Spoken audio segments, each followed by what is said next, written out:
for taking time out of what turned into a gorgeous day to spend it sitting around this table with all of us. I'm Lori Martiska, and I'm a member of the Berlin-Boylston Regional School Committee and the Boylston Elementary School Committee.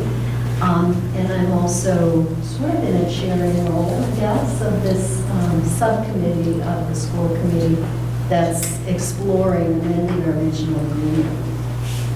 What I would like to start with is introductions, and I'd like to ask if you wouldn't mind. First of all, does everybody have a handout? Okay. If you would not mind introducing yourself, indicating if you're representing an organization or a group such as parents or select board or whatever, and then one sentence about what your interest is in this topic. And if you were forced to come here, you can acknowledge that. That's necessary. But just one sentence. You will have an opportunity later in the meeting where our goal will be to really gather a lot of input. So this is just a brief one sentence. I'm here or I'm interested because. And we'll start at that end. Can I pick this seat? Because I'm like, I'm be behind me. Elizabeth, I know, I couldn't get away from it. Elizabeth Bennett, and I'm happy to say this is my 20th year Earl Memorial. And I'm here because I'm the president of our Teachers Association. So kind of here by default because not too many wanted to volunteer. And also I have an interest because we had, I think, gone through a little bit of this before. So just to see where we're at again and to learn more about this and how it would affect the teachers and most importantly the students. Great. Welcome. I'm Chris Keefe. I'm on the Board of Selectmen in Berlin. I guess I'm here by default. Come on, didn't somebody want to be here? I don't know, what else did you ask? What's your interest? What's your primary interest? Change my mind. Change my mind. Is that a challenge? It is. Actually, we're delighted, to be honest with you, to have representation from any and all sides around this issue, because the goal is to end up with the best possible decision going forward. And it doesn't help if everybody's already on the same page. Sometimes we miss some important things. So I'm glad you're here. Thanks. I'm Beth Fletcher. I'm a teacher at Boylston Elementary. So I'm here as the teacher representative from Boylston. I also live in Boylston, and I just think it's always been an interesting topic for me, this whole concept of regionalization. I've worked in districts where we have been regionalized, so I'm just interested. And are you here willingly or unwillingly? Well, after the staff meeting, we talked about who would be willing to come, and it was really quiet in the room. And then some comment was made about, well, those of you who live in Boylston, have to drive, and I think, but I am actually happy to be here too. Well, but I volunteered. We're happy you're here. Hi. I'm Betsytrudeau, and I'm the occupational therapist that services Berlin, Boylston, and Tohoto.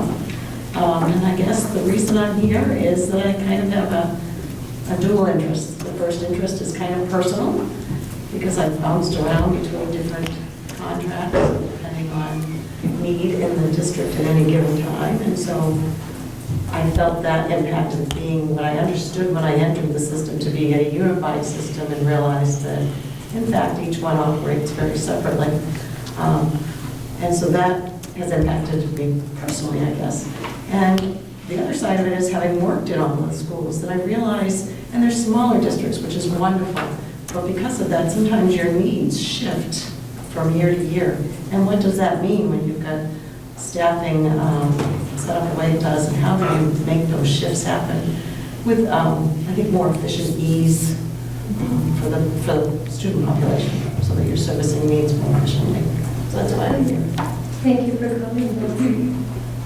I'm Karen Mulder, I'm the Director of Pupil Services in the district, and I guess I'm here because people like Betsy are generally in my department. Most of the folks that are half-time are in my department, and so I'm very interested in a better way of doing this so that we can keep really qualified staff in the district and don't take the chance of losing them because they don't know where their benefits are coming from one year to the next. And also because I think there's a lot of duplication that we do. There's a lot of things we have to do 3 times or 9 times because of the 3 separate districts that is taking away from time with kids and time on education, and I'd like to see us find a way to streamline that. Thank you. My name's Bob Conway. I'm the Director of Financial Services for the public schools of all 3 districts. My professional interest is related to streamlining my work, but I also want to kind of be a resource to address financial questions and concerns that people have. And I'm interested to hear some of the issues that are raised from different parties and participate in the process. Thank you.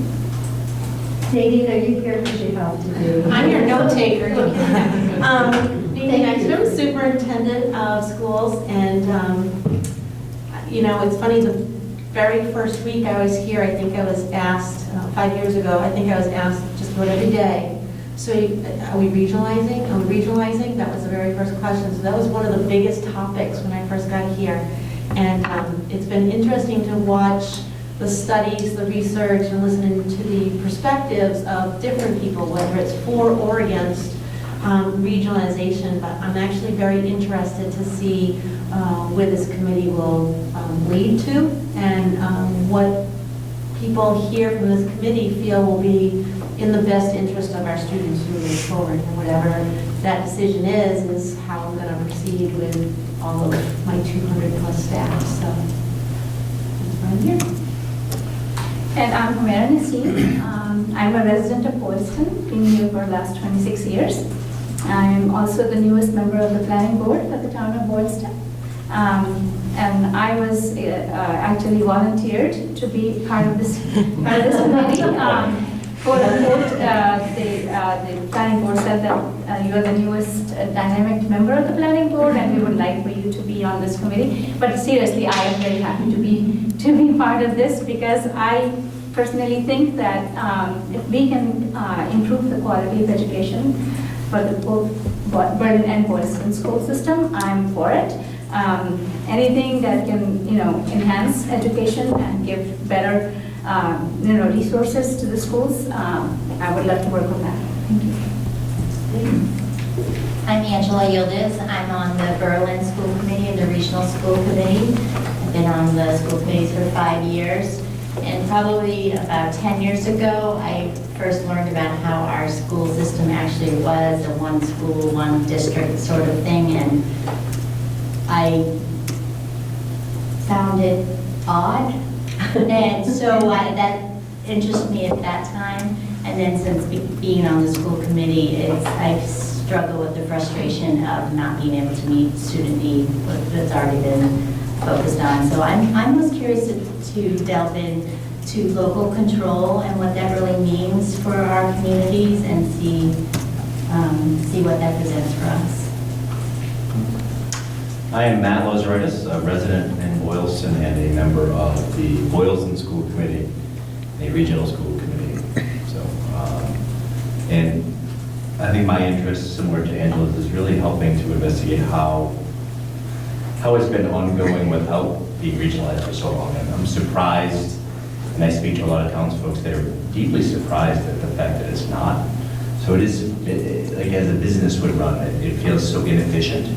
And our business is educating kids and making sure we give them every opportunity we can. And I feel like this is, at least through investigating this, the opportunity to provide that to our kids. So. I already introduced myself earlier. I'll just give you my one sentence, which is that I'm very happy to be at this point in the discussion process, because the school committee has been talking about this. We've done a couple of feasibility studies over a period of 2 or 3 years. And one of the things that's really gratifying about being here and having all of you around the table is that we don't have to make the decision by ourselves. that we can get community input, expertise from various sectors of the community, and really make the best possible decision for our students. So thank you all for agreeing or for not fighting the fact that you were volunteered. My name is Edward Galt. I've lived in Berlin for 8 years now. Served for 6 years on the Cultural Council, and now I'm here as a part of the Berlin School Committee and the Regional School Committee. And I also am here as a parent, actually. I have a child starting here in the fall. So I have concerns as a school committee person. I also have concerns as a parent. In addition to the local control issue, I also have concerns about that the quality of education be maintained and what regionalization is going to do and affect the quality of education. I do have some friends in Berlin and also some friends on the Finance Committee with grave concerns about regionalization and whether it's going to, what the results are going to be necessarily possible. Just be here to make sure that the quality is upheld. The voice those concerns. Anyway, that's why I'm back. Great, thank you. Hi, Seth. How's it going? All right, so I'm Seth Reid. I'm on the Boylston Finance Committee. I jumped at the opportunity to be a part of this. I mean, our schools are really, the heart and soul of our community. It's something that I'm very passionate about, making sure that everything's, everything's done right. I'm glad there's so many committed people who are here to really, make sure that we're examining this from every single possible angle to make sure that we get it right. My official capacity here, I guess, as a representative from the Finance Committee is to, kind of look at the financial impact and everything. As far as we're concerned, there hasn't been much overwhelming sentiment opposed to this. We're just more interested in what the financial repercussions will be.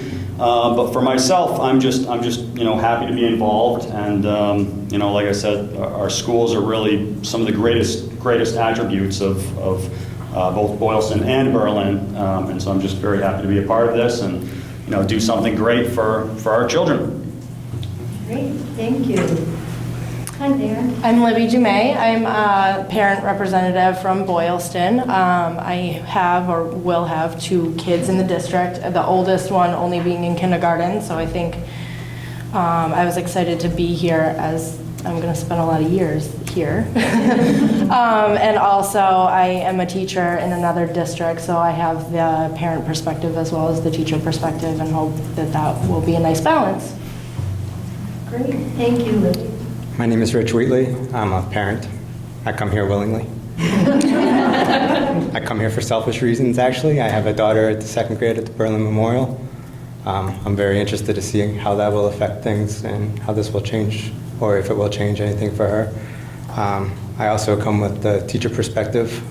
I teach 3rd grade special ed at another district, so I'm kind of hoping that will help me here today. Great, thank you. Hi, I'm Christina Slocum. I'm a Berlin parent, very new to Berlin, which is why I was interested in coming in and seeing pretty much what the direction was and different things like that. I'm coming from Marlborough, which is probably the complete opposite spectrum of Berlin.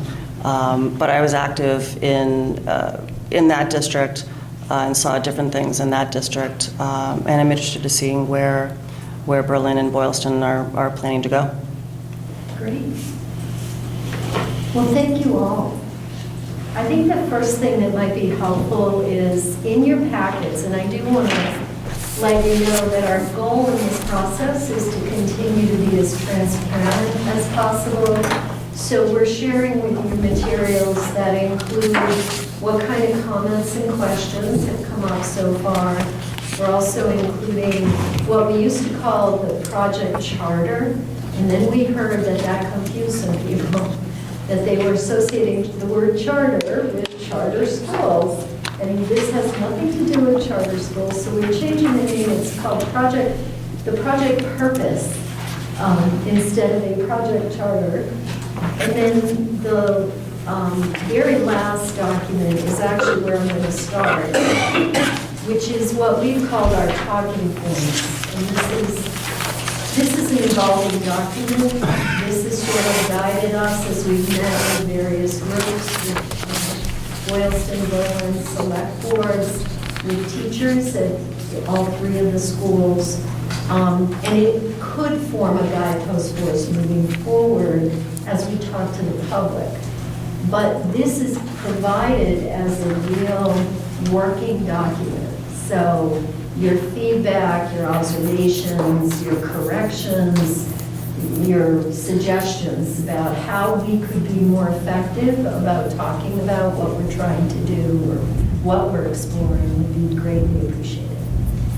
So I'm going to start just by a quick refresher for people that the current structure is that we have Tohoto, which is a regional middle high school. Grades 7 to 12 have been here, not here, but on this land since 1962.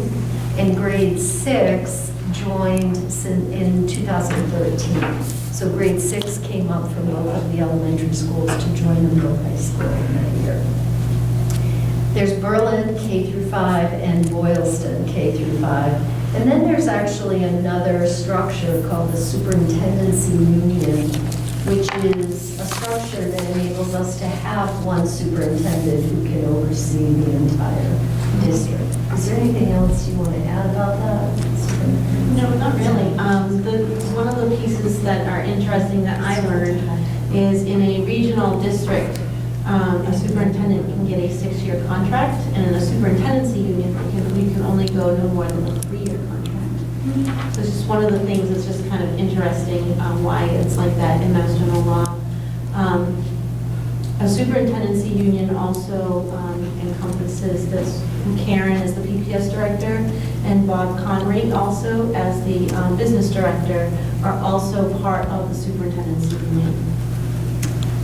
It should be noted too is the current agreement was just amended to allow 6th grade, so we didn't have to rewrite or restructure, and we're not in the goal of this is not to rewrite or rebuild a district, it's to amend the current district.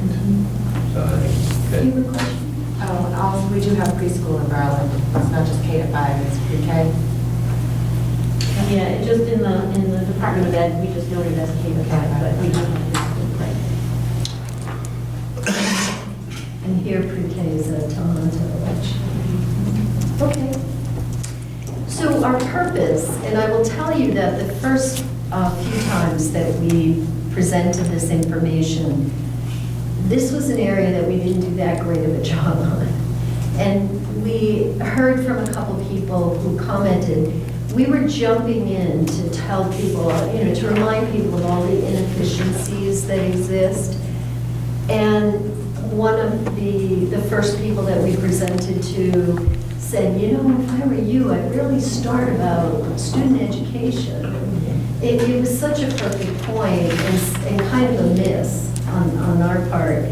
So what we've tried to do now is be very clear, because it is in fact the truth. What we're really all here for and what we care the most about is the educational achievement of the students and social and emotional learning of our students.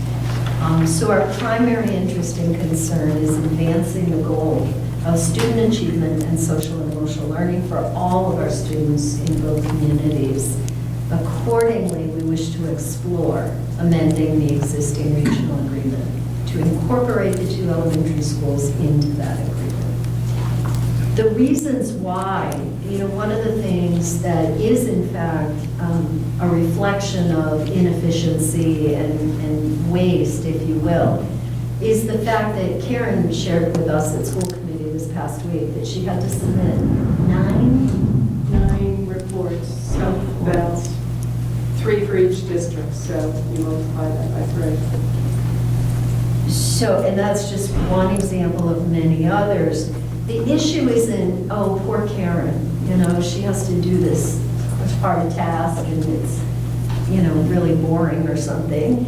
The issue really is, what is it that she could have been doing that would have advanced important educational goals for us?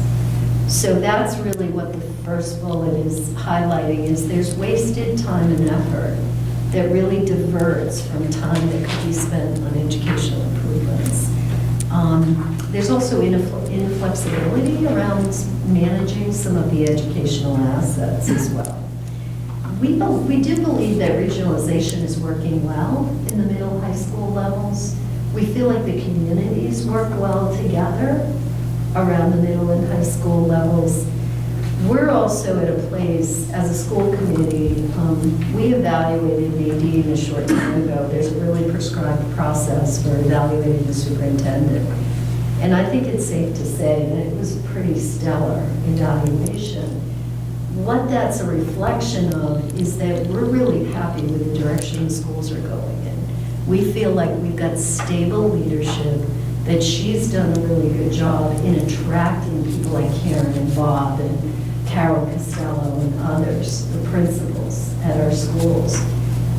This community, both communities, have been through periods, and some of us haven't been here long enough to be a part of all that turmoil, but you don't have to go real far back to see periods where we went through superintendent after superintendent. And in many cases, what they would articulate would be the structure of the district is a very difficult structure for people working in central office.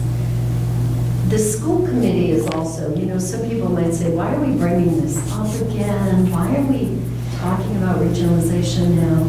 And I think a part of it too is the school committee is really well unified. Not that everybody agrees on everything we do, but everybody has that same purpose and belief that student achievement is our priority. And we function like one school committee. We laugh about it because every so often people vote on the wrong school, like me. I'm always voting on Berlin. It doesn't count, but there is that sense at the school committee level that we are all focused on the same thing. And the last thing is, there are probably 100 examples, right, of inefficiencies. We actually asked the central office staff to share a list, and there is a list that we'll be happy to share with you, so you can see the many, many things that have to be duplicated because of the separations. Will this save money? In reality, probably not. Russ Dupre, who's our legal counsel and who will be on this committee as an advisor, could not be here tonight, but he had shared with us, he's been through many of these efforts, and he said, rarely do these kinds of efforts result in significant cost savings. I'm sorry, Seth. But there are other elements to this that can result in cost reductions, cost efficiencies, and that kind of thing. But it's also, there are some structures within the system that, for example, regional transportation reimbursement would go up. There is something called bonus aid from the state because they actually want to encourage regions or communities to regionalize. And the initial projection had some health insurance savings. We're not sure if that's how this will actually play out. One of the real challenges is when you do a feasibility study, you're making assumptions, and you're doing it at a point in time. And when I look back at some of the financial stuff that we received, it already feels a little obsolete to me. So we're going to talk a little bit more about that in a few minutes. I think the last, what's the process here? Where we've assembled this group, it's our first meeting, who's invited. The next step is for us to work on setting up 2 listening sessions with the community. We want to hear from the community in terms of their thoughts, their concerns, their feedback. And then spend a few months evaluating data, feedback, concerns, reviewing financial aspects, looking at whatever data, other schools that we can look at as examples. And then in the fall, we'd like to go back out to the community and share feedback and answer questions and really make it like a second round of both listening and providing some answers to questions. If this subcommittee agrees that we want to move ahead and make the recommendation, our job would be to recommend this to the school committee. The school committee would formally vote, and then proposed amendment language would be submitted to DESE for approval.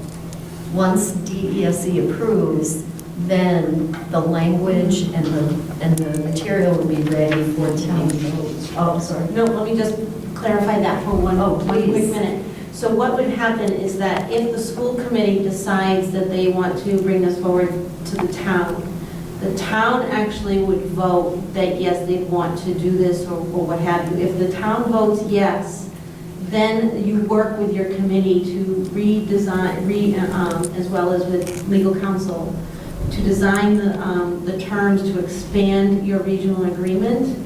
There's not much, kind of like what Matt was saying, is that because it was revised back in 2013, there's not really much there that has to be changed. The biggest revisions were already done because the initial agreement was 1962. And so the updated language and everything was pretty much there. You're really, the regional agreement itself, you would pretty much have some tweaks to what you currently have. And then from there, then it goes to the Department of Ed. The Department of Ed, they're the last to get it. And what you'd want to do is, if you do this vote in May of 2018, you want to make sure that by December 31st of 2018, the Department of Ed gets that actual document, as long as they have it in hand before the end of December. So that's, because otherwise, because what they're looking at, and then they will let you know if there's anything that happens. That's the same, that's what we... After the town vote.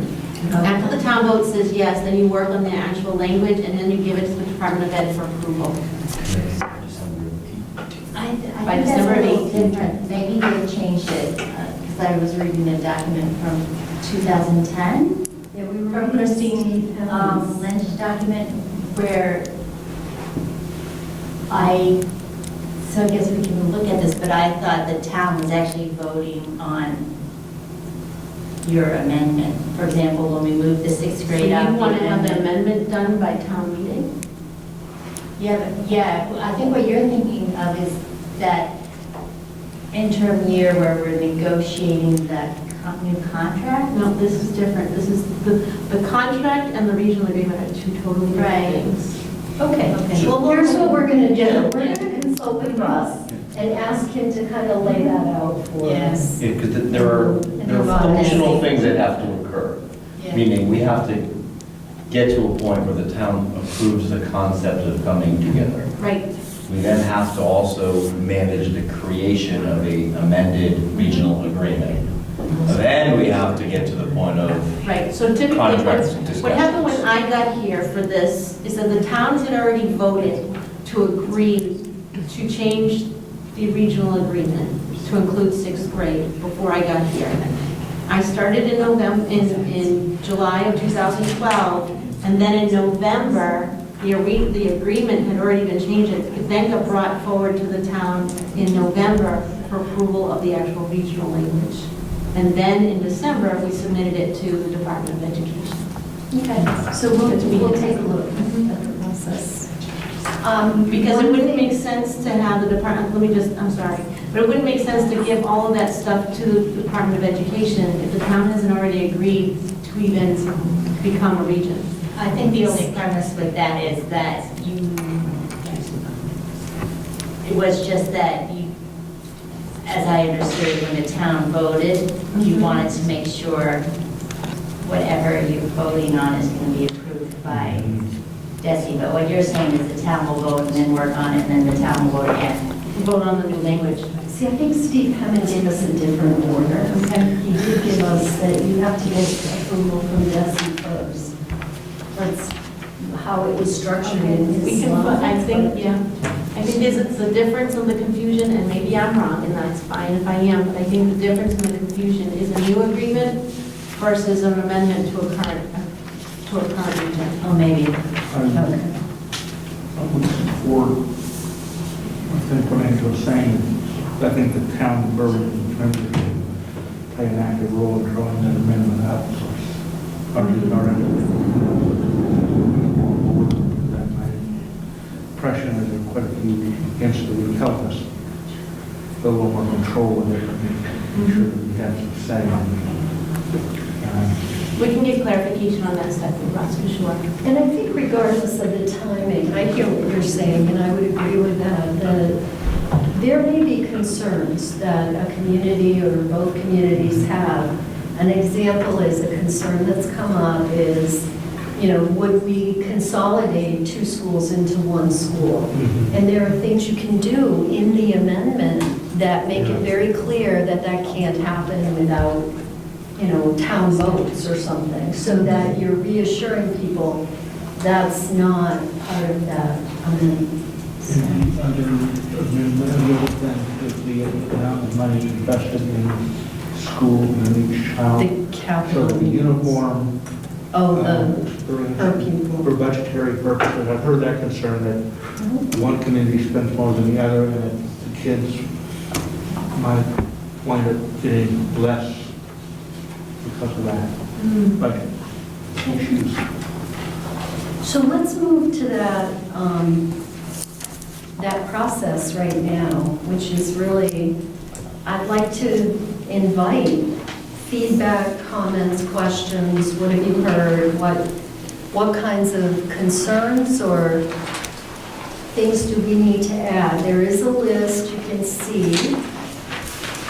The third page in that says feedback and questions on the implementation discussion. We have some answers. We don't have all these answers by any means.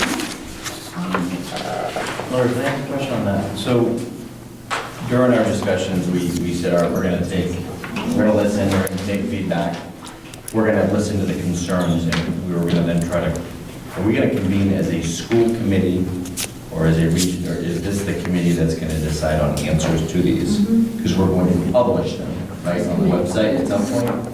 So it's as a collective group. Yeah, I think what's important is your answers are not opinion-based, they're factual-based, Okay. right? So this committee, I think, would be doing the research to make sure that those are actual facts. Okay. That's a good way to put it. Okay. So comments, questions, concerns?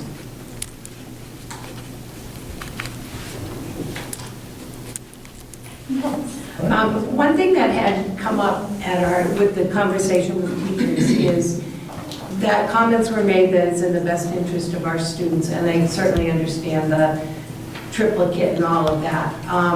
But to be a little more specific about in what ways will it really be in the best interest for our kids?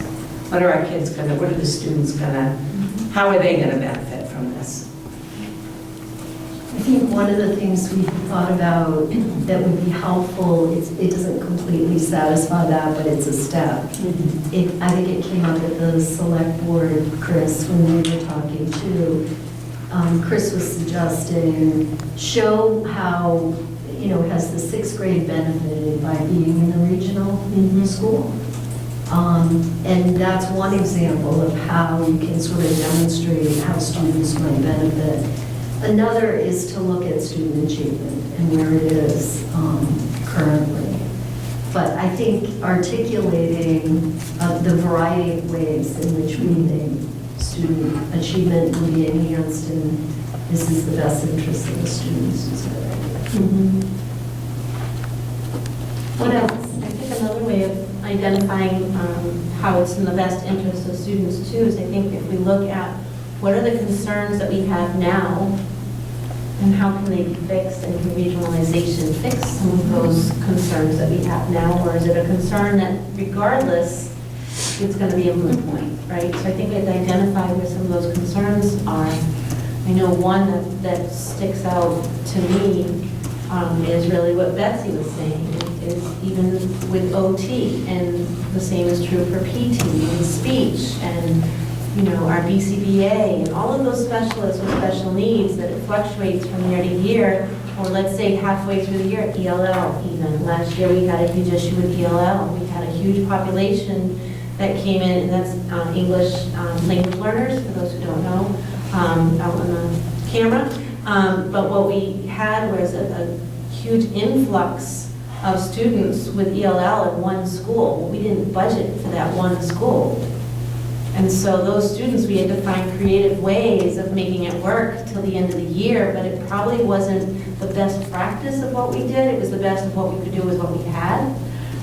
Whereas if we're one region, for example, we can shift and fluctuate the staff. We can rearrange schedules if we have to, so that the ELL services. The same is true with OT, speech. If we have somebody halfway through the year that moves in and all of a sudden we need a board-certified behavior analyst to be working with that child, well, we might not have that for that year, but we have somebody within the district that we could utilize. So those are some of the ways that we see in the best interest of our Back to students. the ELL, I don't know if it's helpful, but I was just going to say, for instance, for the ELL, when we had a huge influx in Berlin, we were able to buy some time for Boylston, but in order to do that, we had to get rid of some things in Berlin that we would have been able to do in order to buy that time. Whereas if we had one person that we could flexibly move back and forth according to the need, we wouldn't have had to get rid of those things in Berlin. Okay. That's a good. Other examples, other concerns, other questions? Give another example would be the cost of out-of-district tuitions for special education. The two elementary schools' budgets are fairly small. The cost of one significant out-of-district placement could be $60,000 to $90,000, and that's 3% of the 2 to 3% of each school's budget, and that limits what we can do otherwise in the school in a given year if that were to occur. So it balances the risk a little bit. So it's just something to consider. And it really kind of limits our ability to invest in anything else in a given year when that occurs.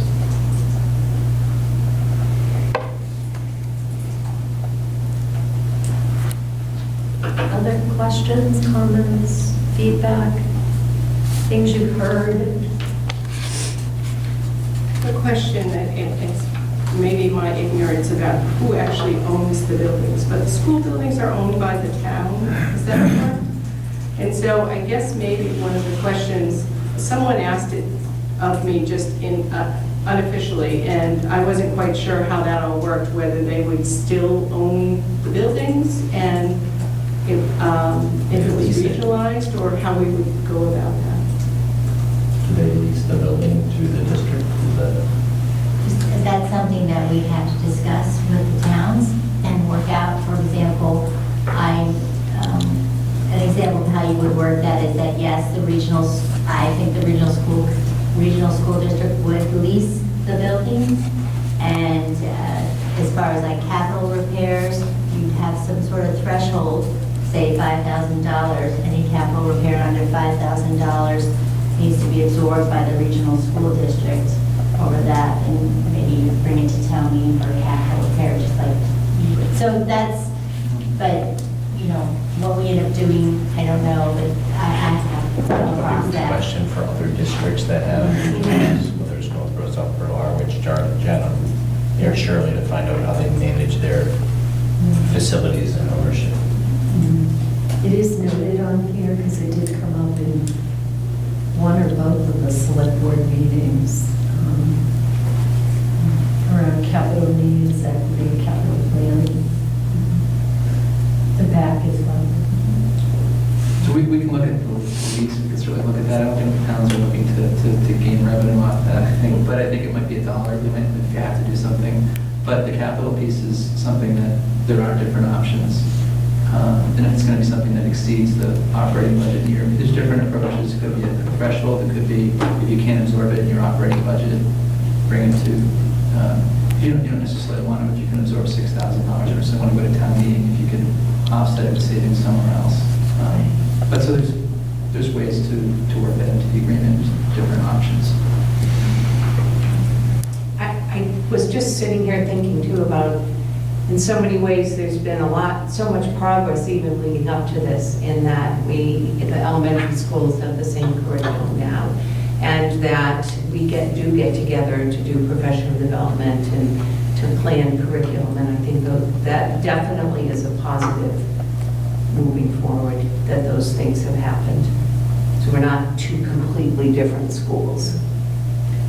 I think, if I may, because it's happening now doesn't mean it always would, because it wasn't really a common thread. I mean, that's my vision, and that's as a leadership team, that's been our vision as a leadership team, but if a different leadership team were to come in, that might not be that person's vision or that group's vision, right? But that's been us, and that's why we changed it. So sometimes it's something to think about. Yeah, it's working now, and we're already doing that, but it doesn't mean it's required or that it has to happen. When I got here 5 years ago, the biggest concern was coming here at Tohoto and hearing the comparisons from my middle school staff and how they could really see a big difference between the two towns where the students were coming in, because the curriculum was so different. And some students from different towns struggled more than others when they did transition. So our goal as a team was, we need to fix that. That's a problem. And, and there was pushback because it was change, right? I mean, just like any change is pushback. But the reality is this year, finally, we're hearing comments like, boy, you can't really tell from one town to the other. They're really all coming in with the same foundational skill sets and so forth. And that's our goal. When I heard that this year, I said, oh, it's worked. It's taken us 4 years to do it. We're in our 5th year. We're finally seeing it happen. But that was our goal. And so that's what we've done, but it doesn't mean that every leadership team, you have to keep that in mind.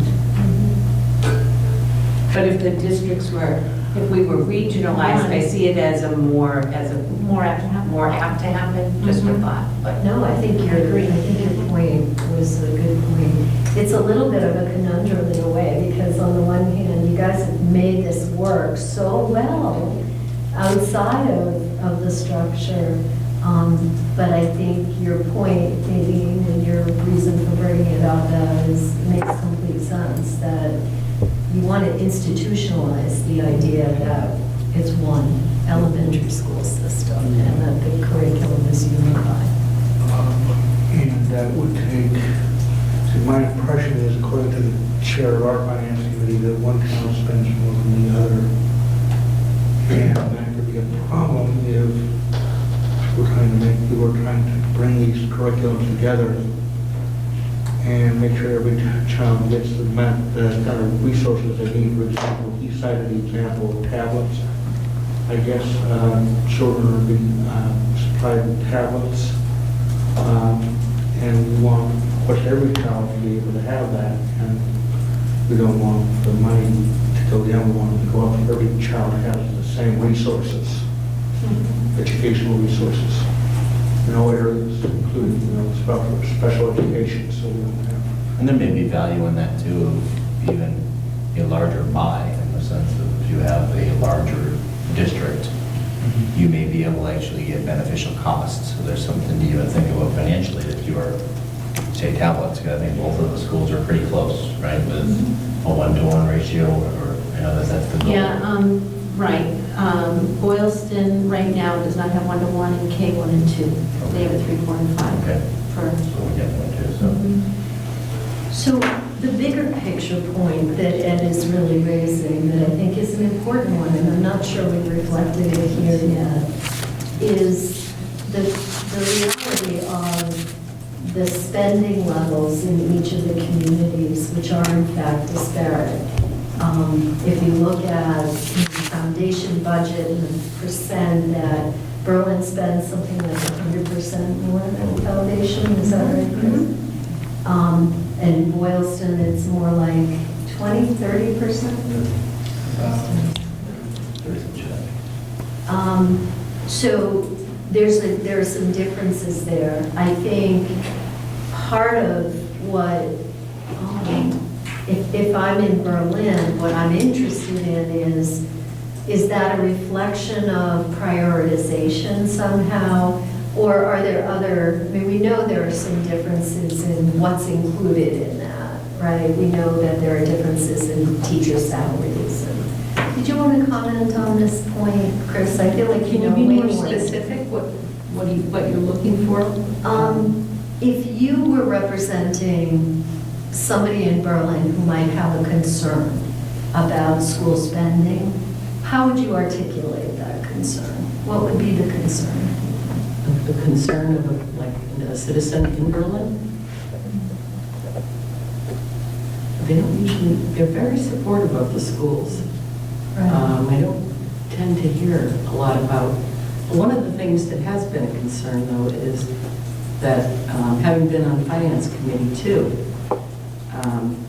we have never had to deny the schools what they're asking for at Tohoto, because we leave that up to Boylston. I hate to say it, but Boylston will be the one who say, no, we can afford this, and then we'll get our portion, which is fine. At Berlin, and Assabet, because we're members of both districts,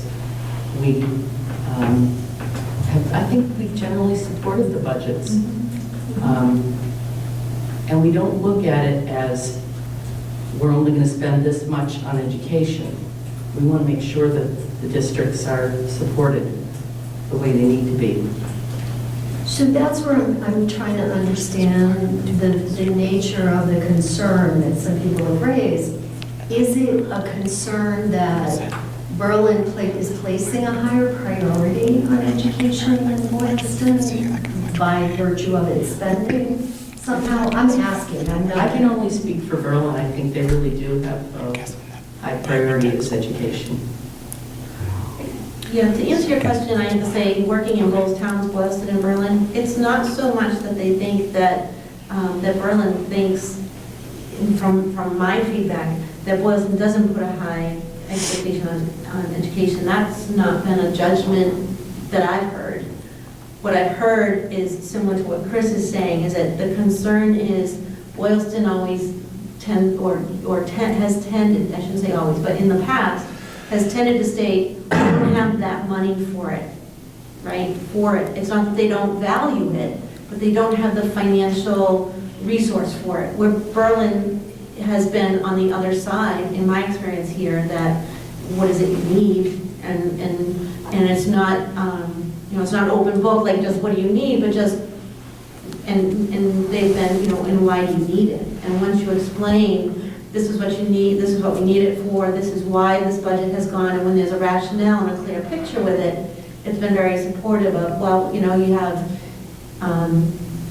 good years, bad years, you have, successful where you don't need any, and you have some where you're going to need more, some years you need more. Boylston has not been financially in that position to do so. So it's not that they don't value it, and that never has been the judgment in my years of what I've heard. Yes? I would say I attended the town meeting, and I would think a lot of townspeople are concerned, is this going to affect my taxes? I think the specter of Proposition 2.5, whether you understand what that is or not, I think scares a lot of people. I was very surprised at the town meeting when it was announced the taxes were going down. That was a fantastic idea. That doesn't happen everywhere, but when, you go through each line item and have to vote within the town, there were, especially in regards to schools, there was some dissent in the sense of, well, the playground looks fine to me, why do you need that money? So I think there is concern, but I agree with you.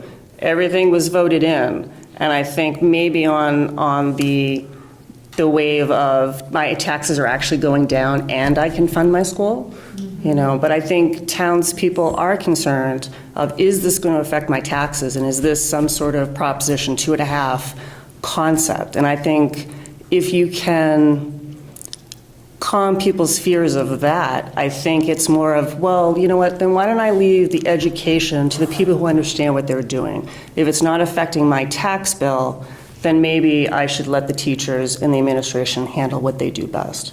But I would say that would concern a town member. We heard similar.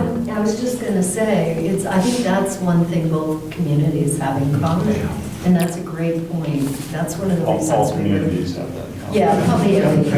And I think our approach to that when we first started coming up with the concepts here too was that conservative in nature. The fear was bringing it to the boards and the select boards that there was going to be a financial repercussion. That was going to be the first concern. Right. And the surprise I think that we heard across the board is that as long as it's providing better education, the towns are going to be supportive. As long as we're doing the right thing for the kids and the educational side of things, that's not the first question isn't financial. The first question is it going to benefit? And if it benefits, both towns are going to be willing to generally support that direction. Again, if it's overwhelming, obviously that's a whole different discussion. We don't get into, but. And there are differences in the economies of the two communities. Boylston has struggled with a few things. I think it's looking better on the horizon, I guess, which is encouraging for all of us. Bev, you had something. Maybe you've explained this and I just don't get it, which is very possible. I guess I'm a little confused about the whole budget for the schools and the regionalization budget, but yet each town during their town meeting is going to vote a certain percentage that goes to the school. They're not going to be the same. I'm assuming Boylston's budget's going to be different than Berlin's budget. So how does that all fit together? What I'm going to suggest, I could take this really lame attempt. I think the best thing might be for our next meeting to ask Bob if you would put together or even use some from the Abraham Group or whoever. They give people an overview of how the funding and financing works. Sure, I can start too with how it's done now, which I think is straightforward. The regional budget's allocated on. So I'm just stopping for a minute. It's straightforward for you. I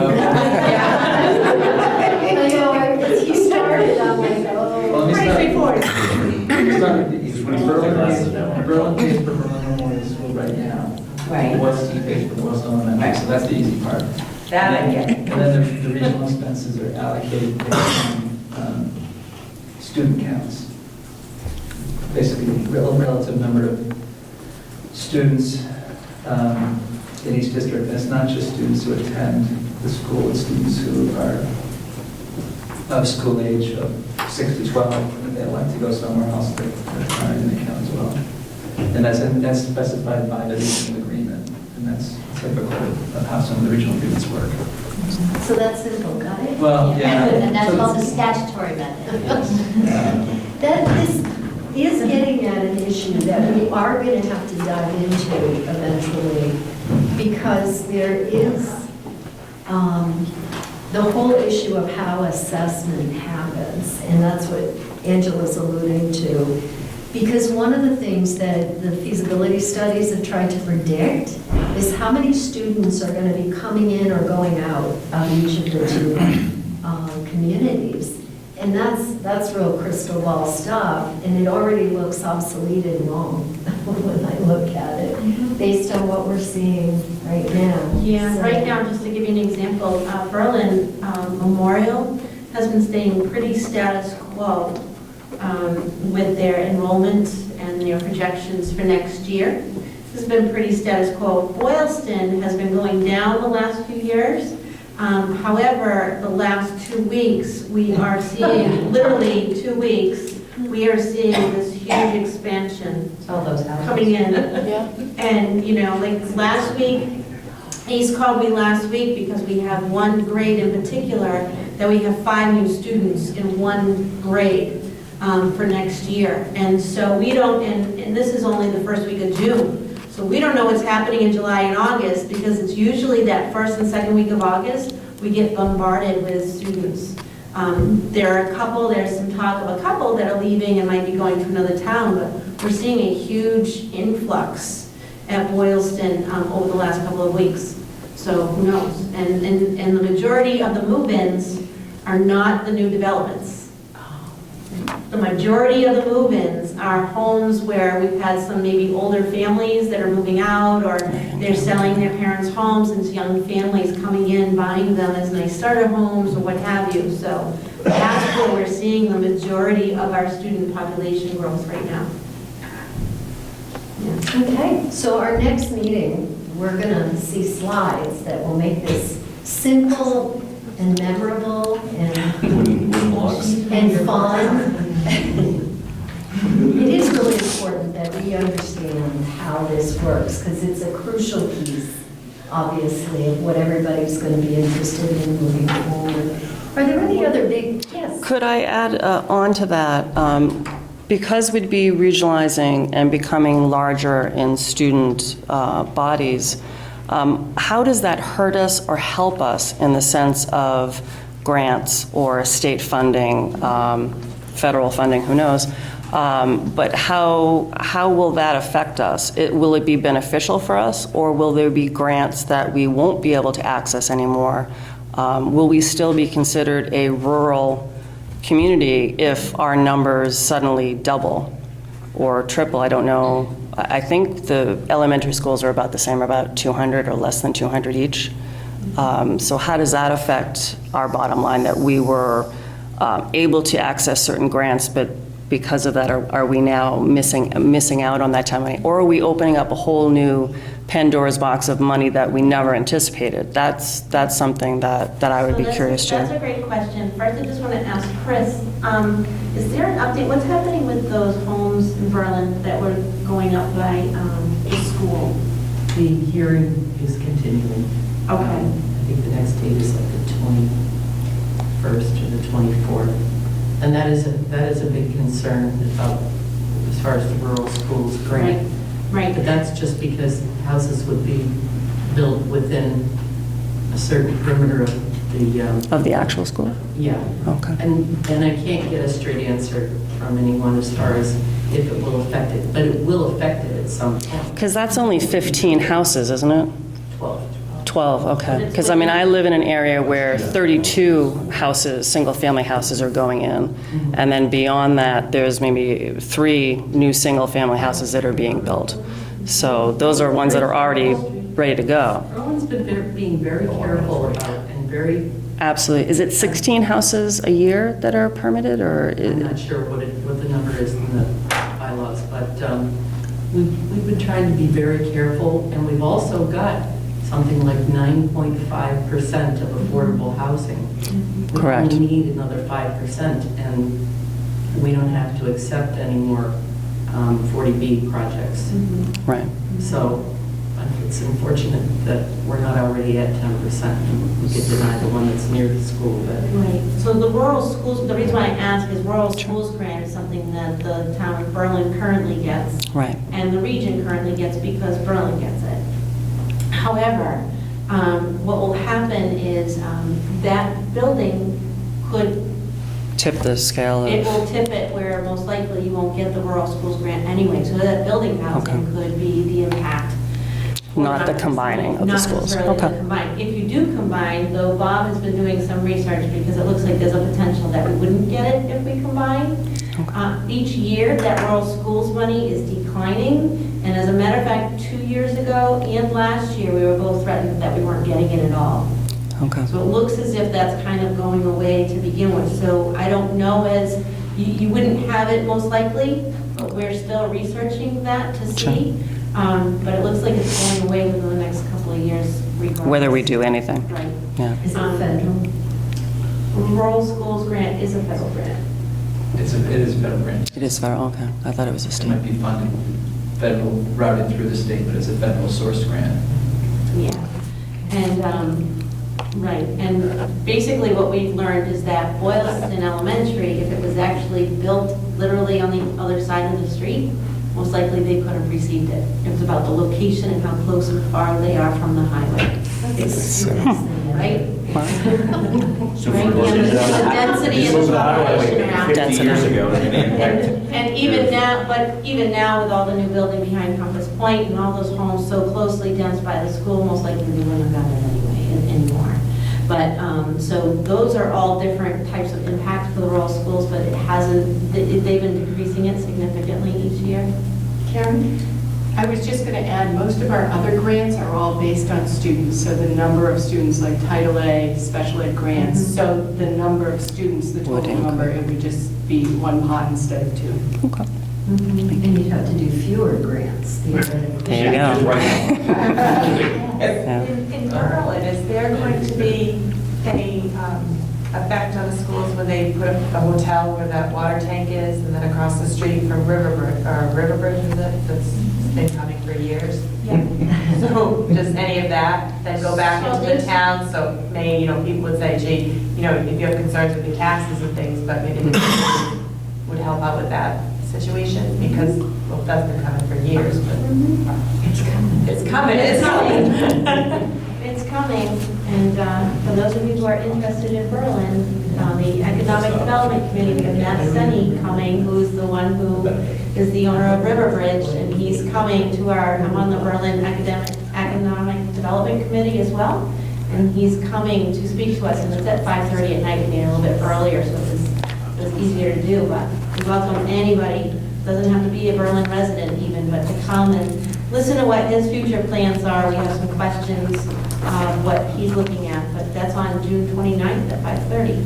So if anybody's interested in going to listen. We've had even Boylston selectmen even come and listen as well to our development committee and ask questions and to get ideas of even how we can economically grow in this town too. So. That's one of the biggest issues that gets at what you were talking about earlier, about the tax base. And Boylston's greatest challenge is economic development, really, because we just don't have the opportunities that Berlin has as far as some of the revenue.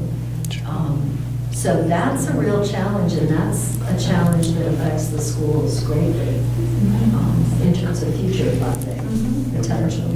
We're seeing development now, Yes. which is opportunistic timing for all these conversations. I know of people that are interested in opening even small businesses here in Boylston, but they don't know where to go or what to do in the town of Boylston. There's no building, there's no empty lease, or there's like storefronts or anything like that, so it's quite interesting. Okay, I'm going to recommend, given the time, that we move on, but we will allot time at each meeting for people to just share, hey, I heard this, what about this question? We also will start bringing back at least basic info, what we can find that begins to answer some of the questions. I realize it's not that satisfying to just keep asking questions, and no one ever has any information or answers to add. We can't answer all of them, because we won't know the answers to all of them initially. But we can, there are some we clearly can. And so we'll start filling in some of those answers. The next topic is really scheduling listening forums in the community. My question to the group is it realistic to try to sneak in 2 forums, one in each town, before the end of June? Is that realistic? Is that desirable? If we don't do that, what are we doing? Are we just saying we're going to wait till September? So I think it would be ideal if we could get it before the end of school, but there's so much going on, because then the fear is you have a disbursement, everyone goes away on vacations and holidays, and the last thing people are going to want to probably do is come to a school and have a conversation, right?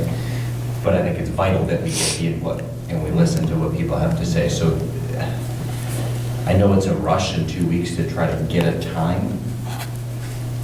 I just think it would be better. I think it's worth the push. Does it have to be before school's out? Could it just be before, or do most people go away right after? Some people go away right after. Yeah, I think a lot of people will take off. I don't know if we can do it in 2 weeks though, either. Like, I think that's a lot to ask of. Well, one thing our selectman said in Berlin was even if you had a small turnout in your first listening session, at the end, before the summer kicks in, it would be televised, and you have to do a repeat one in the fall anyway. Nadine, you guys are pretty locked up with end of the year meetings, am I correct? Yeah, I'm just thinking, I have like the 5th grade recognitions in here, and I've got the 8th grade recognitions in here, and I'm just trying to look, but the only thing I'm thinking about is on that Tuesday, June 20th, you originally had a potential regional school committee meeting that night. That might be an option. I'm just thinking if you picked maybe 2, or did back-to-back on that last week of school, it might be easier. And we want to hold them in each community, not. That's what no, that's what I mean. Yeah. You, like night from one night to the next. So you just 2 nights in a row, and one night Boylston and one night Berlin. And maybe if it's too hard for everybody on the committee to be there, maybe those that live in Boylston, it's easier to be at the Boylston one this time, and then those in Berlin could be in the Berlin one. Somebody can be in both. I don't know, So would it work if we looked at Tuesday, June 20th and Wednesday, June 21st? So if we were doing June 20th, we'd probably go with the time we normally would be scheduled, which would be 7, is that correct? We don't have to, we could go earlier, or what do people think? I wouldn't want to go earlier than 7. Just before working families, I think it's hard. Today, what's the date today? Today is the 8th of June, so it would be Tuesday. 2 weeks, okay. That would be at 7 o'clock at night, right? 7, 2 weeks from now. Tuesday, June 20th. And then Wednesday, June 21 at 7. And where would we do that? Would it be at the elementary school? If we That's are probably a reaching- good idea, actually, is that each one you could do at the elementary school. That's where it's, those are the areas that are not regionalized, right? It might be nice to maybe do it at a different location. How will we get the word out? That's a great question. Janet's recording it for you right now, so.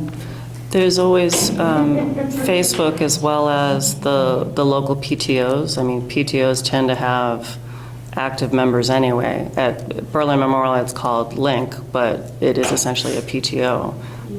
Those, as I said, parents who are already interested and involved, it might not be a very hard sell to post on their particular. I know in Boylston, our PTO is done meeting, but we still converse, of course, so. Absolutely. Yeah. I expect people to be asking me on Facebook, oh, I see you went to the meeting, what happened? Yeah. I don't know. And that's kind of how it happens. Non-parents. The Well, banner members would be banner and the banner. And the item. And the item. And Berlin has their own Facebook page and their online bulletin board.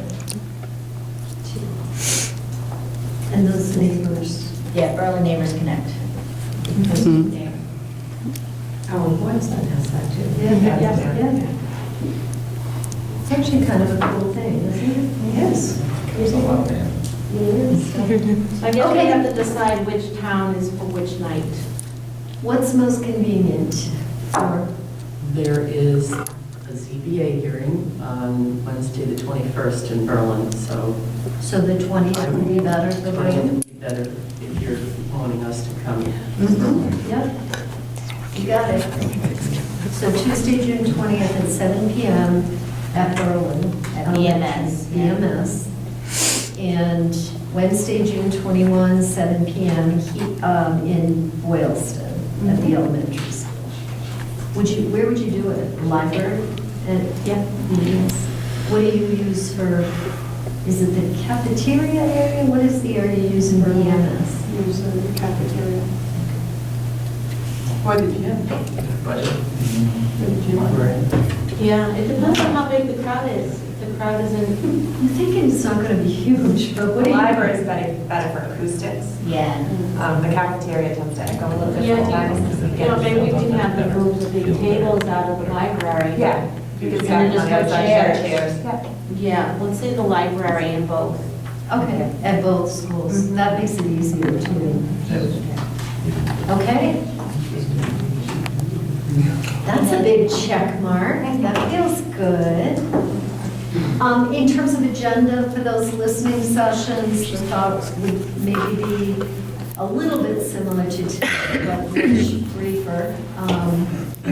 Going through those talking points, maybe why are we here? What are we trying to do? I've had this question for you guys anyway. How do you feel about your names being publicly available to people as members of this group? Is there anybody who would prefer not to be? Because it already is. Well, yeah, right. What I mean is. You made us share a introduce list ourselves or- already. What? You made us introduce ourselves already. Yeah, That's what we don't want You couldn't come incognito, right? For those sessions, I think if we have the talking points to go through, I think providing, it sounds corny, but some sort of a written sheet when they sign in if there's questions, or the ability to submit questions ahead of time would be a beneficial tool for those who don't want to publicly speak about things, maybe they're uncomfortable. But getting the ability to submit those, and then we can just talk through them. And I think that the 5 or 10 minute overview is all we want to do.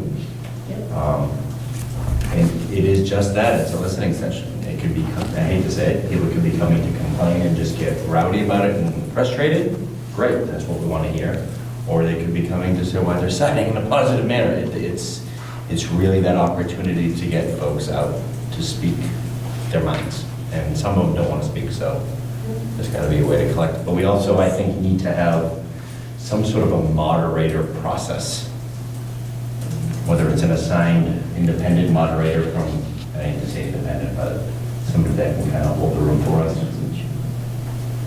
I think it's also important to get the word out that this is not targeted just towards parents of Boylston Elementary, but it's really the whole community, because eventually the whole community will be voting on it, and it's important to inform everybody.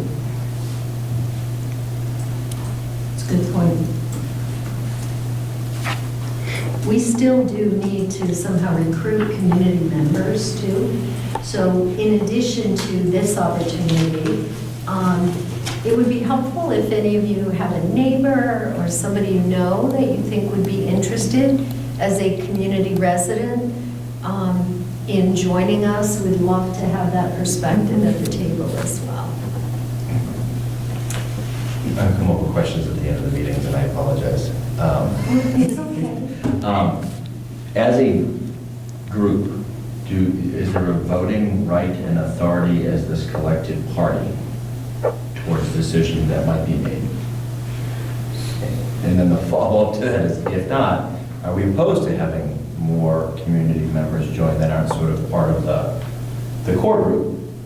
Well, obviously, it's a public session, so anybody can come. Anybody can come. Yeah, but they're not ultimately going to, are we making decisions that require a vote at any point?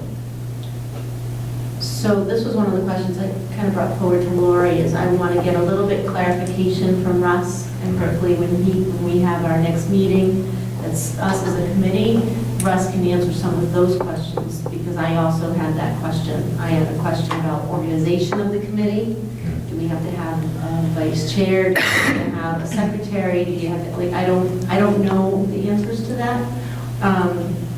And also where the committee, the school committee appointed a subcommittee. The subcommittee identified who we wanted. We never officially actually stated, here's the name of the people on the committee, and had the school committee actually vote that they are, and I don't know if we need that as well. We talked about it, we acknowledged it, we stated who they are, but those are just some of the technicality questions I want to make sure if we're going to do this, that we're doing this all the right way for everybody involved. Do you want to ask Russ, or do you want me? I will ask Russ all of those questions. Thank you. All right, so the other item on the agenda is just really to mention process briefly. We already asked if Bob would bring some sort of simple slides for us to, so that we could all gain the same understanding of how the funding and financing works of the schools. I think a secondary and maybe a later part of the process is really undertaking that more in-depth look at what's available, but also what other data needs to be pulled in, what needs to be updated. And Bob, you had an interesting comment to me earlier, and I don't know if you want to share that again. About Do you the financial aspects? Well, so the two studies that were done, and I think a lot of studies, there's a lot that goes into it, but there's an element of it that's passive. I mean, there are decisions that are going to be made that have a big impact on what the financial outcome is. So it's not all that this is just going to happen to the two towns. There's decisions that will be made that will impact what the financial outcome is. And so that's, I think, part of the process. We need to get a little bit of information and guidance on what people's opinions are on what the financial outcomes to be, and that might help steer the group to figure out potential solutions, or maybe they can't be overcome. But I think that's something to think about as we go through this. It's not just what's this going to look like. It's, what are some of the decisions that are made that kind of lead to that, or what do the towns think the outcomes need to be in order for this to be successful. So we talked briefly earlier this evening about the potential for a subcommittee. How many layers down can we go? That would focus on the financial aspect. And Seth has agreed that he would work with you, Bob, and maybe there may be others who would be interested in sort of doing some work over the coming months around really diving into the financials. So if anybody's interested, feel free to maybe let Bob know. And I think it would be great to have somebody from both towns.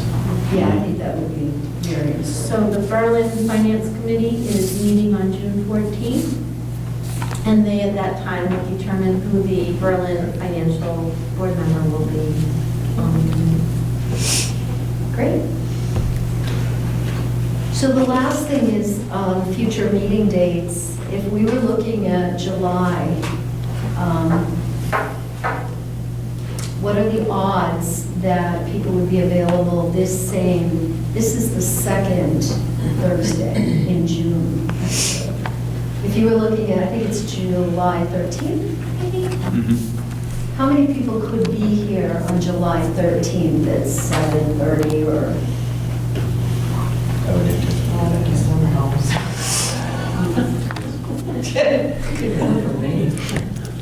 Is that when you'll ever have it? Yeah. Oh, and someone else is going to be in Luxembourg, but. Why don't we just try to write it? Can we just write it in as the next two second Thursdays as tentatives and? Do you have a calendar in front of you? I'm locked out of my calendar. Tohoto won 3-0, by the way. Yes! Yay! With 21-0. Yeah, they threw a no-hitter. Wow. Oh, wow. Wow. 3-0. Okay. So the next game I believe Is Saturday at Holy Cross? do you know what time? I don't know the I'm at a time, but I meeting know right it's now. Saturday. I'm sorry. Important stuff. This is just unheard of. We're supportive of our schools. It went out. Yeah. Okay. Oh, okay. In August? Yes. Second Thursday would be the 10th. Okay, so July 13th and August 10th. And for now, why don't we stop with those two dates? Yeah, 100% on the 13th and the 10th. We can be 75%, and I'm sure people will start. I can't come. Okay. I think the assumption is we're never going to have everybody all the time. If we did, that would be amazing.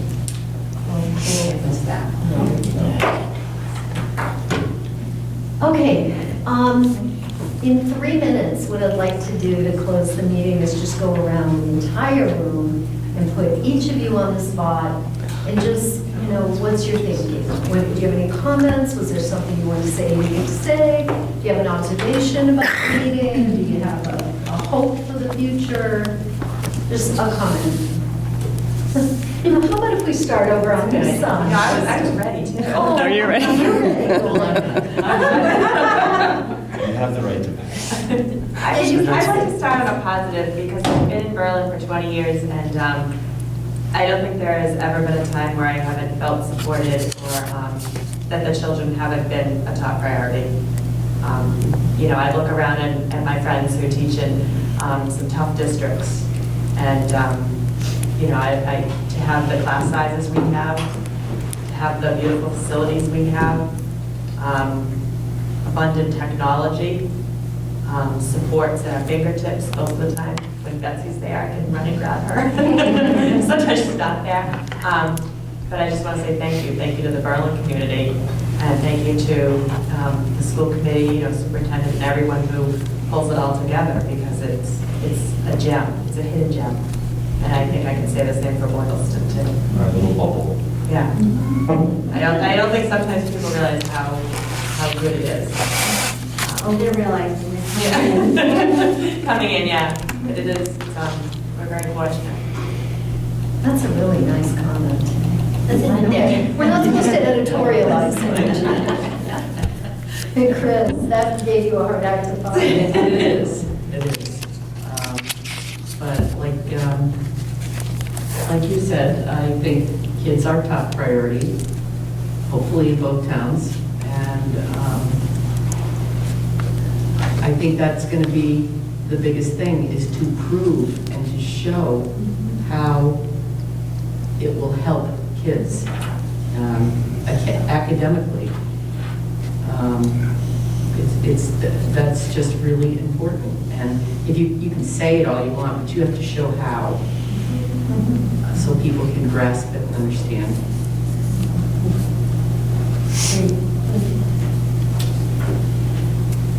I agree with what Elizabeth said. I mean, I think there's so much in our schools. I think the teachers are unbelievably caring, the administration is caring, and everybody really does, I think, want what's best for the students. And I just look around at the number of people that are here tonight that also have a vested interest in what's best for our kids, and I think that's a positive thing.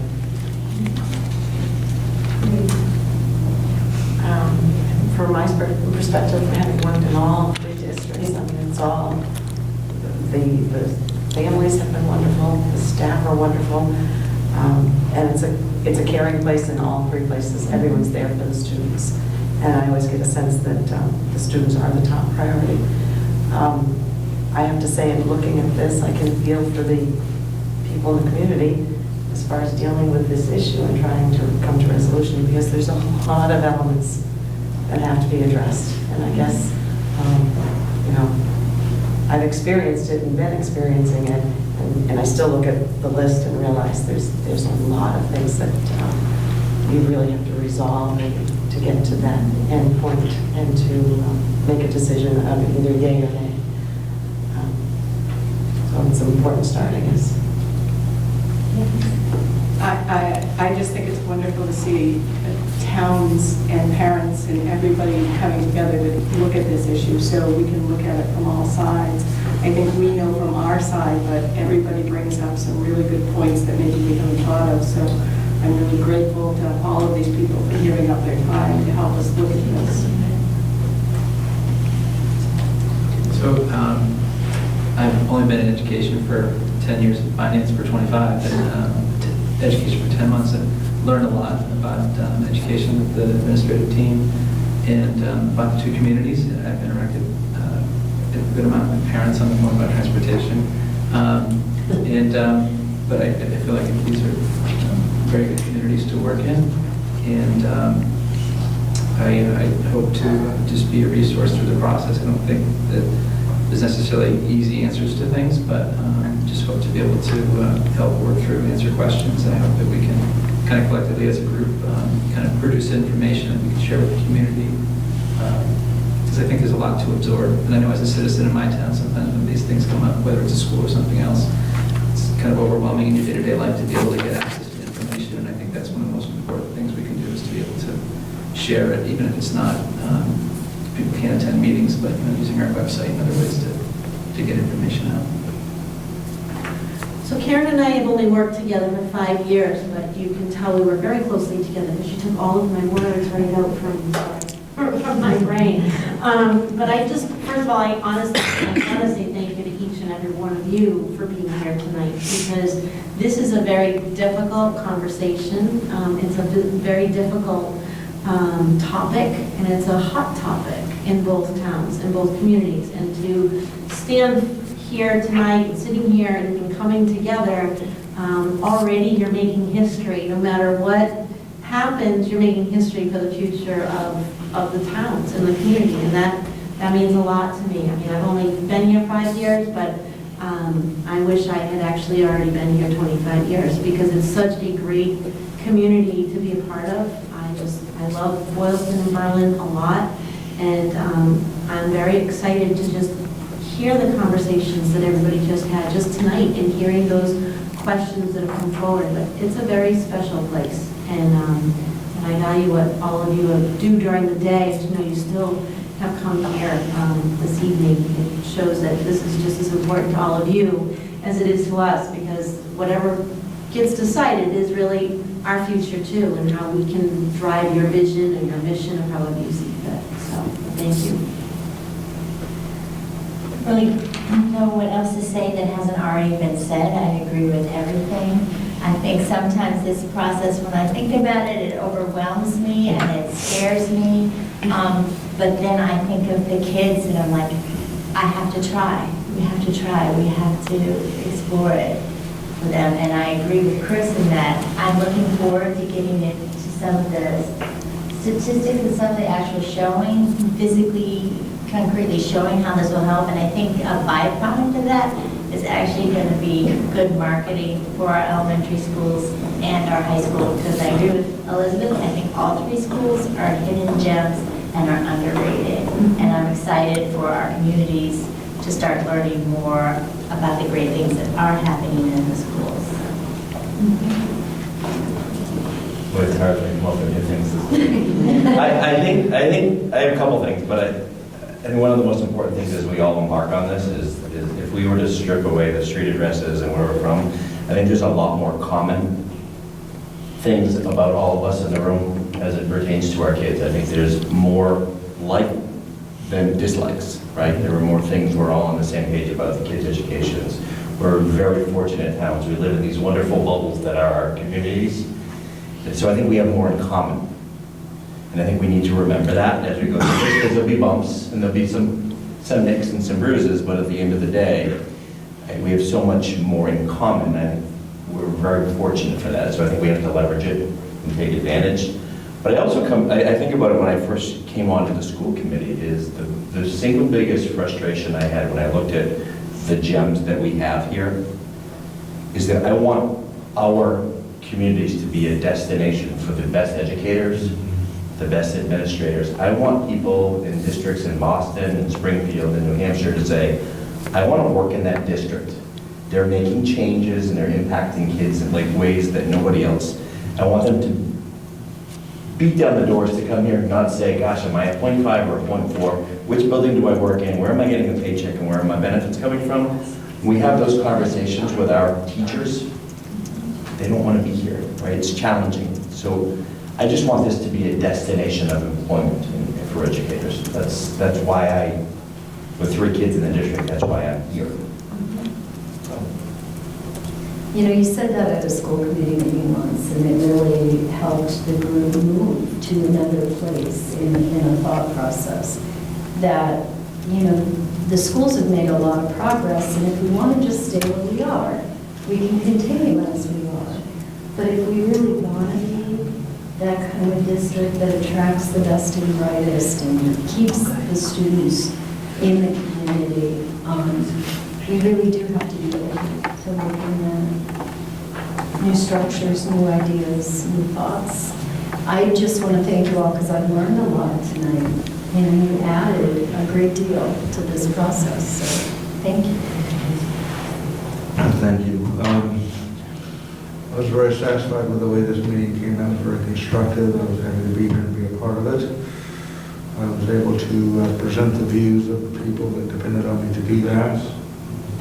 I felt like I pretty constructive role in that in my job. And I'm looking forward to being an ongoing participant in this process. Thank you very much. Thank you. Yeah, I just want to say, this is obviously there's a lot of moving parts here. It's a very complex issue. There's a lot of moving parts, both financially and otherwise. And I think we got a great group of people here to make sure that we're really tackling this from all the different angles that are necessary to make sure that we get it right. And I think we all have a shared interest in the bottom line, and that not being financially necessarily, but the bottom line in this case being what's best for our community, and more importantly, what's best for the children of our community. And I think we're on the right track to coming to a good conclusion in these regards. It is really heartening to hear everybody in the room from all different perspectives putting the children first, and that is why we're all here. I think it'll be really interesting to get to the step where there are more answers than there are questions. It is really daunting, and what intrigues me most is like how all of these questions are going to be answered, and how that's even possible. So I look forward to being a part of that opportunity and hearing what some of those answers are, so we can make a decision. I also appreciate you allowing us to come here today and be part of this. That was, whoever set that up, thank you very much. Also, you were talking about the bumps and bruises, and I have to say, after listening to everybody here, I have to say, I don't think I'm very concerned about that. Everyone here seemed to take everyone else's words, well, whether they agreed with them or not, and it seemed like a great group of people to be working with. So thank you. I also want to say thank you because I'm brand new. I haven't been in town more than a year. My daughter had a great first year, but you've confirmed for me that I made the right choice. I left a district where I actually have a college freshman, and an 8-year-old. So I've kind of gone through a district and sort of understood, and the points that were coming up of that you have a common curriculum between both elementary schools so that when they get up to middle school, that I'm not used to that. That amazed me, and thank you for that. Also, that you have a long-term superintendent. Most towns, their superintendent leaves every 3 years, and that's not only difficult for a continuity of vision, but for teachers of my boss changes every 3 years, what is expected of me? And that constant turnaround really in just absolute so many towns I was amazed that you've been here for 5 years, and please stay on. But also the idea that you're also looking at future building within the towns and how that affects the school system. Where I'm coming from, they did not take that into consideration. And it's not that my city is the only city that is at capacity, max capacity, beyond capacity of what they can deal with in the sense of student bodies. Every town seemed to be building new schools based upon different things. But you're actually talking about it and being proactive about it.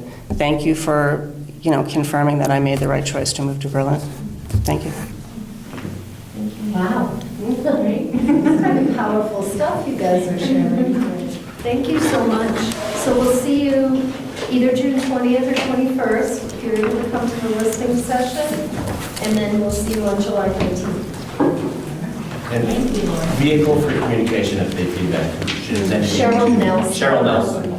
So C. Nelson at abrsd.org is compiling all of the communications. If you feel a need to reach out to any one of us personally, you're certainly welcome to do that. But in general, if you're hearing concerns, comments, it's best to share them with you.